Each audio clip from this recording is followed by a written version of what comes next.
Hello everyone, in this video I will show you how to add a visual description to your Airbnb photos. First, open your web browser and search Airbnb. Now tap on the first link to visit the Airbnb website. Switch the website to the desktop site by going to the menu of the browser. The desktop mode has additional features.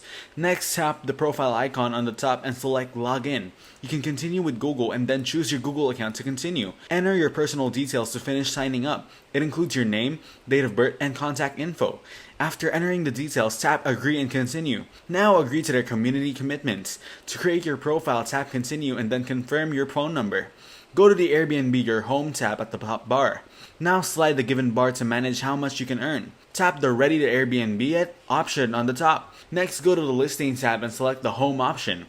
Here, select the Photo Tour option on the left menu bar. Then tap All Photos on the right side. Choose the image and then hit the Add Visual Description button at the bottom of the image. Now add the visual description that describes the style of the photo. If this video was helpful, please consider leaving a like and subscribe to the channel. With that being said, I'll see you in the next video.